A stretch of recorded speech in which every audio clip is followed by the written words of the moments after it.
السلام عليكم مشتركي ومشتركات قناة صفية، كي دايرين؟ لاباس عليكم؟ كنتمنى تكونوا بخير وعلى خير وفي صحة جيدة، ويلقاكم هذا الفيديو في احسن الاحوال ان شاء الله. واليوم ان شاء الله غادي نقدم لكم واحد الفيديو اللي هو يعني فيديو مغاير مميز وسهل. كي توجد مكونات بسيطة موجودة في البيت. كيف ما كتشوفوا هنا عندي الاعشاب، مجموعة ديال الأعشاب. فأنا إن شاء الله اليوم غادي نقدم لكم واحد كيسميوهم هنا دروبس، يعني هما بحال فانيد كما تنقولوا. فانيد ديال البرد، يعني اللي كيحس بما انه يعني هذا دابا فصل الشتاء، الناس ديما تتمرض بالبرد، سواء الكبار ولا الصغار. فانا فكرت وقلت غندير لكم هاد الفوينيدات لي بونبون، اللي هما ساهلين وفي نفس الوقت يعني الواحد يهزهم معاه في ساكو، يديرهم في جيبو، يديهم معاه، يعني ماشي بحال خاصو تيرجع للدار عاد يصاوب شي حاجه سخونه ويشربها. وكتبقى يعني تيبقاو دي بونبون اللي هما طبيعيين، وحسن من الاشياء اللي كتباع في مثلا في الصيدليه او لا في او ولا على برا. فهاد الفانيد اللي غادي نقدم لكم اليوم فهو معتمد بزاف من طرف الناس هنا في كندا، كيصاوبوه بزاف، ويعني ما كيحتاجوش يشريو كاع دوك المسكنات من الصيدليه ولا شي حاجه. فكيديروا غير هاد الفانيدات هادو. واليوم قلت غادي نشاركهم معاكم. فانا ولاو معتمدين عندي سواء في البرد ولا من غير البرد، يعني حتى بعض الخطرات يعني تتبغي تتشهى، تبغي تاخد شي فانيد ولا شي حاجه حلوه. فهادو تيكونوا يعني مميزين، وماشي غير صالحين للبرد ولا يعني البرد ولا الكحبه ولا كيسرحوا الحلق، فصالحين كذلك حتى للجهاز الهضمي. فغادي نقدم لكم اليوم ثلاثه ديال الوصفات بثلاثه النكهات، وغادي تشوفوا بانهم يعني زوينين للبرد والجهاز الهضمي في نفس الوقت. وعلى بركه الله نبداو الفيديو ديالنا.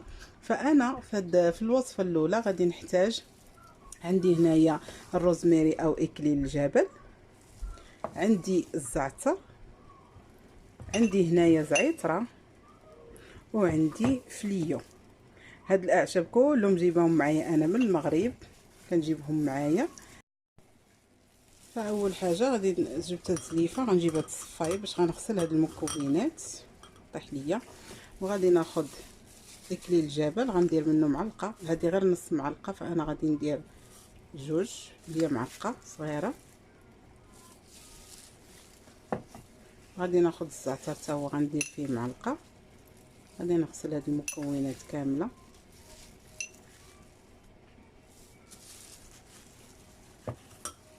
غادي ناخذ هذه زعتره، هذه تقريبا معلقه نيت حتى هي، نديرها كامله.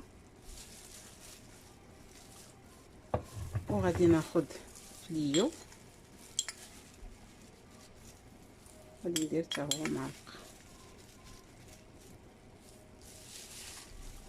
غادي نغسل هاد المكونات، غادي نغسلهم ونرجع معكم. فانا غادي ناخذ واحد الكاس زجاجي هكا، وغادي نوضع فيه هذوك الاعشاب اللي غسلت. وللاشاره فالاعشاب انا اللي درت 4، فبامكانكم ديروا غير 2 ولا ديروا 3، ماشي بالضروره ديروهم ب4. يعني انا غير زدت شي وحدين اختياريين لانهم تيعجبوني.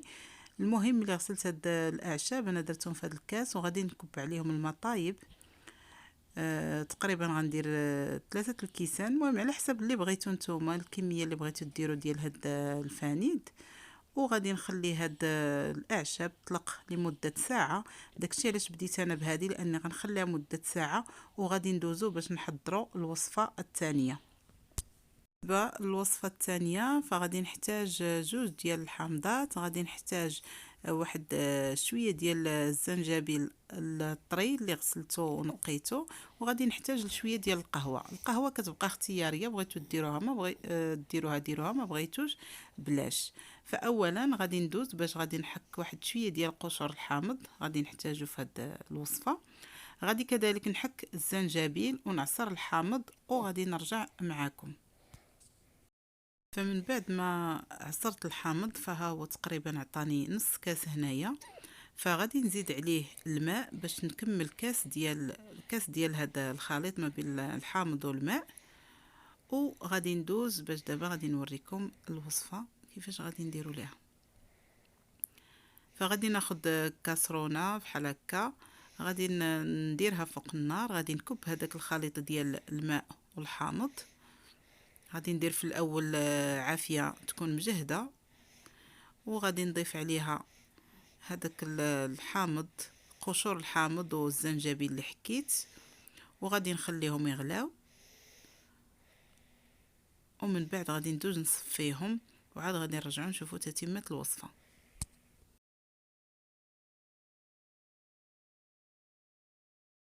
فمن بعد ما صفيت الخليط فانا غادي نرجعو النفس لهذيك الكاسرول اللي كانت عندي، غادي نديرو فيها، وغادي نجهد عليه كذلك البوطه، وغادي نضيف عليه دابا واحد الكاس ديال السكر. انا درت هذا السكر الاسمر، ممكن ديروا السكر الابيض وممكن ديروا غير العسل. انا غادي ندير السكر وغادي ندير العسل بجوج، من العسل ما غاديش نضيفه في الاول حتى الاخير، ولكن ممكن ديروا غير العسل بوحده، وغادي تكون يعني 100% طبيعيه، يعني احسن من السكر. او لا، انا درت هذا السكر الاسمر لانه ما تيكونش حلو بزاف، وعاد في الاخير غادي نضيف العسل. ومن بعد غادي نضيف القهوه، كيف ما قلت لكم حتى هي اختياريه. غادي نضيف القهوه، وغادي نخلي هذا الكل يغلى مزيان حتى يعقد حتى يعقد، وعاد غادي نرجعو. غادي نوريكم كيفاش خاصو يكون يعني السمك ديالو كيفاش خاصو يكون.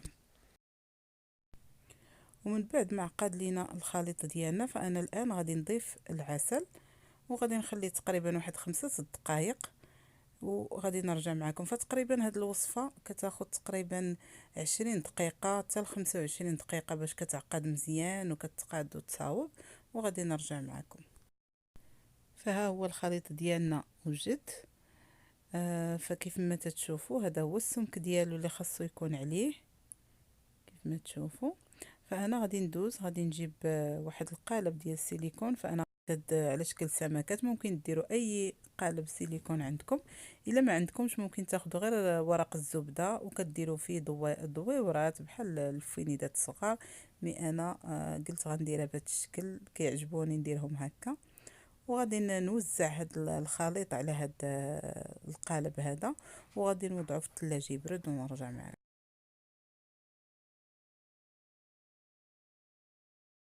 وبالنسبة للوصفة الثانية، فأنا غادي نحتاج فيها القرفة، غادي نحتاج كاس ديال السكر الأسمر، غادي نحتاج هذا عندي هنا عرقسوس، وهنا هذا الخروب، غادي نحتاج هذه الكروية والنافع، وعندي هنا كاس ديال الماء اللي درت فيه القرنفل والخروب وعرقسوس، رقدتهم كبيت عليهم الماء سخون حتى طلقوا، وها هو الماء اللي غادي نستعمل.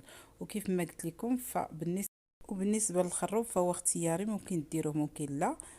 غادي نحتاج كذلك العسل. وبالنسبه للخروب نهضر لكم عليه، فهو انا درته في هذه الوصفه خصيصا لانه ممتاز بالنسبه للجهاز الهضمي. كذلك الكرويه والنافع فهم اختياريين، ولكن هم ممتازين كذلك بالنسبه للجهاز الهضمي، وكذلك ممتازين حتى للبرد. يعني هاد الوصفات اللي درت لكم، هاد الفنيد اللي درت لكم، فهو ممتاز ممتاز جدا، يعني صراحه. يعني انا فادني بزاف فادني بزاف في هاد الفتره ديال البرد. فغادي ناخدو كاسرول، وغادي نوضعوا فيها هذاك الماء ديال القرنفل والعرقسوس والخروب، وغادي نخليوه يغلى شويه. من بعد غادي نضيفوا عليه السكر، وغادي نخليوه حتى يعقد، عاد غادي نضيفوا عليه المكونات الاخرى. وفي هذا الاثناء غادي ندوزو باش نحضروا الوصفه الاولى ديال الاعشاب اللي خليتهم ساعه. فانا غادي ناخذهم غادي نصفيهم. فمن بعد ما صفيته هو تقريبا عندي كاس ديال هذاك الاعشاب، فغادي ناخذه غادي نوضعه في كاسرول حتى هويا، وغادي نخليه حتى يغلى. ومن بعد غادي نضيف عليه السكر، وغادي نخليه حتى هو يعقد. عاد غادي نرجع معكم باش نشوفوا تتمه الوصفه. فانا ضفت عليه السكر هنايا، وغادي نحرك نخليه تيذوب مزيان، وغادي نخليه حتى هو دابا يغلى. وها الوصفه الثانيه، يعني الوصفه الثانيه ديالي ها هي كطيب، ها هي كتغلى يعني قريبه تعقد. وغادي نخليهم بجوجهم حتى يكملوا الطياب ديالهم. كيف ما قلت لكم راه كياخذوا تقريبا ما بين 20 حتى 30 دقيقه. وغادي نرجع معكم باش نشوفوا تتمه هاد الوصفات. بالنسبه للوصفه الثانيه ديالنا فانا غادي نضيف المكونات الاخرى. غادي نضيف الكرويه، وانا كنضيف هاد المكونات وكنحرك مزيان باش ما يعقدوش. وغادي نضيف كذلك عرق سوس، غادي نضيف الخروب، وكل اي مكون ضفتو فانا كنحرك مزيان. ومن بعد غادي نضيف العسل، غادي نضيف واحد 4 ولا 5 المعالق ديال كبار ديال العسل. ومن بعد غادي نرجع معكم باش نشوفوا تتمه الوصفه. فمن بعد ما ضفت العسل غادي نخليهم تقريبا 5 ديال الدقائق غير تعقد ليا مزيان، وغادي نرجع باش نوريكم اشنو غادي ندير من بعد. وها هو الخليط ديالنا عقاد، فهذا هو السمك ديالو اللي خاصو يكون عليه. انا غادي نجيب قالب ديال السيليكون تاني واحد اخر، وغادي نوضع فيه هذا الخليط ديالي. وها هو غادي نوزع هذاك الخليط في هذا القالب ديال السيليكون. وكيف ما قلت لكم اللي ما عندوش هاد القوالب ديال السيليكون ممكن ياخذ غير ورق ديال الزبده ويدير دويورات صغار وكيتيجيو حتى هما زوين. من بعد ملي كملت هاد القوالب يعني عمرتهم بهذاك الخليط، غادي ندخلهم حتى هما للثلاجه. وإلا ما كنتوش مزروبين بهم ممكن تخليهم غير في الكوزينه، يعني المكان ما يكونش سخون بزاف، وغادي تخليهم تقريبا واحد 3 سوايع ولا 4 سوايع. اما الا كنتو مزروبين غادي ديروهم في الكونجيلاتور لمده ساعه وتخرجوهم. ودابا غادي ندوزو الخليط ديالنا الاخير اللي وضعت فيه خليط ديال الاعشاب. فمن بعد ما غلى لينا وضفت عليه السكر، فانا غادي نضيف عليه شويه ديال الزنجبيل وشويه ديال القرفه، وغادي نخلط هاد المكونات وغادي نخليها حتى هي تتعقد. وفي الاخر ملي نقرب نطفي عليها تبقى ديك 5 دقائق غادي نضيف عليها العسل، وغادي نرجع معكم باش نشوفوا حتى هي كيفاش غادي نصاوبوها.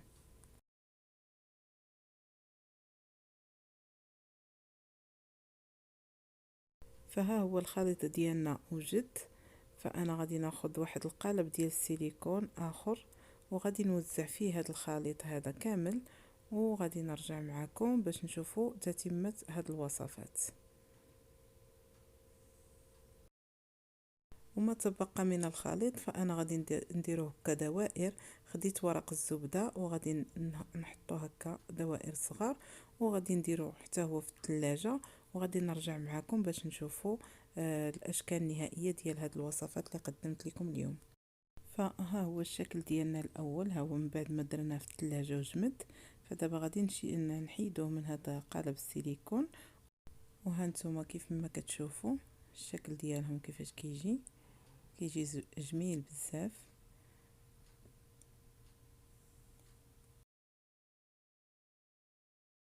وغادي ناخذوا السكر كلاصي، وهاد المساله كتبقى اختياريه، يعني اللي بغى يديرهم في السكر كلاصي يديرهم، اللي ما بغاش ما يديرهمش. انا كيعجبوني هكا كندير لهم شويه ديال السكر كلاصي غير شويه. وغادي نرجع معكم باش نشوفوا الاشكال الاخرى اللي حضرنا.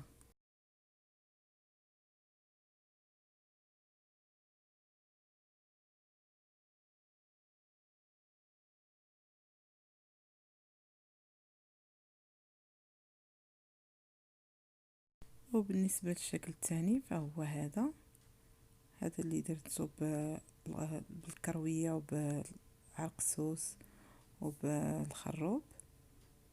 فتا هو غادي نحيدو من هنايا، كذلك غادي ندير ليه سكر كلاصي وغادي نرجع تاني معكم. وهذا هو الشكل الثالث ديال الاعشاب ديال الزعتر وزعترة واكليل الجبل وفليو، واللي درت فيهم شويه القرفه وشويه ديال الزنجبيل. فغادي نحيدهم تامو من هنا وغادي نديرهم تامو في السكر كلاصي. وقلت لكم هاد المساله تاع السكر كلاصي كتبقى اختياريه، اللي بغى يديرها يديرها، اللي ما بغاش يديرها ما يديرهاش. وغادي نرجعوا باش نشوفوا دابا الاشكال النهائيه ديال هاد الفينيدات اللي صاوبت لكم. وقبل ما نقدمهم فانا كناخذ هكا ورق الزبده كنقطعوه هكا شويه هاد الاشكال على شكل يعني مربع، وكنلوي هكا هاد الفينيدات كنديرهم غير يعني باش يبقاو محفوظين. كنديرهم في ورق الزبده، وإلا ما بغيتوش ديروهم ما ديروهمش، هي مساله اختياريه. ومن بعد غادي نرجعوا باش نشوفوا الوصفات ديالنا الثلاث.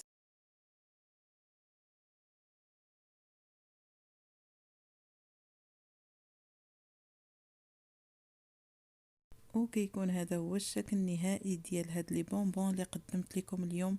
فصدقوني راه كيجيو زوينين ولذاذين وبنان، وكذلك يعني طبيعيين وصحيين، يعني كيعاونوا في هذا البرد. يعني تاخد شي حاجة اللي فيها مكونات كما شفتوا طبيعية، فيهم أعشاب، فمزيانين مزيانين بالنسبة للحلق.